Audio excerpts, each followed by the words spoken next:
প্রীতম কেমন আছো? কি হলো, ভয় পেয়ে গেলে জোরে কথা হলো বলে? কেমন আছো তুমি? আমি জোরে কথা বলি। আমি দেখেছো তো আমার চেহারাটা বড়, তো সেই জন্যে জোরে কথা হয় আমার। ঠিক আছে, করো বাবা। কী আঁকছো? বাহ, গুড।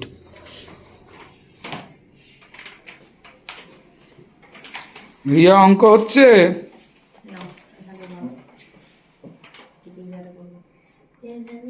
আর সুকন্যা কি করছে?